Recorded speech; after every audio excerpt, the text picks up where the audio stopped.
Boating is such a huge part of the Gulf Coast lifestyle. It's so much fun to get out on the water, but it can also be dangerous if you don't follow certain safety rules. Listen to this.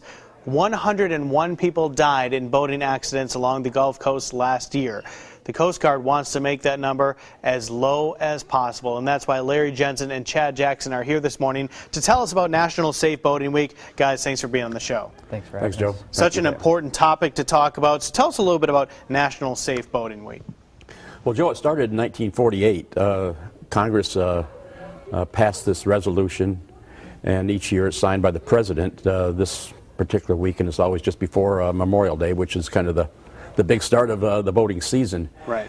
And what the thing is get the word out to the public, the boating public, of what we're doing and how we can save lives. We have way too many accidents on the Gulf Coast. Of course, we're surrounded by water. We need to lower those, and a lot of those are self-induced. It's operator error. It's too much alcohol in the water, not having proper safety equipment, not following the rules of the road. And the big thing is life jackets. If we can just get folks to start wearing life jackets. But the good news is we had a reduction from 2012 or 2013. We are down 130 some deaths from the year before. So it's working.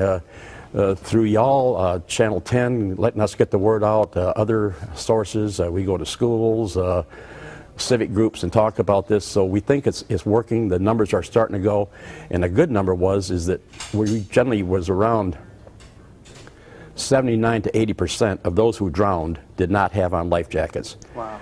This past numbers that we just got in from 2013, we're down to 71%. So hey, that's a drop of 9%. Yeah. So it's really a good thing to get out. Talk to us a little bit more. You mentioned some of the specifics, but like you said, the point is to get the word out. So once again, what are some of those safety precautions that we can take here? Big one, like Larry was saying, is life jackets. You know, a lot of people that have their life jackets on the boat, and that's good.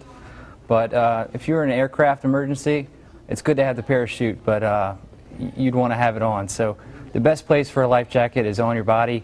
Other things you can have is VHF radio, a direct line of communication with the Coast Guard in case a sticky situation gets bad. We're only a call away for help. Other things, signaling devices like flares and day smoke. And now we have things like EPIRBs, which stands for Electronic Position Indicating Radio Beacon.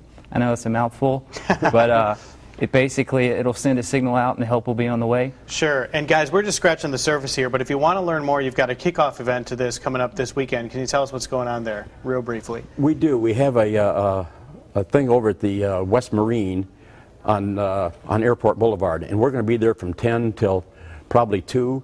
We're going to have literature, information. We are there to answer any questions, and anybody who wants to contact us and set up an appointment for a free safety boat inspection, we'll come to their house and do it for them to make sure they have all the proper gear on board for the rules and regs and keep them from getting a big ticket. I'd like to stress is plan your voyage. It doesn't matter if you're going out for 3 days or for 3 hours. Check the weather.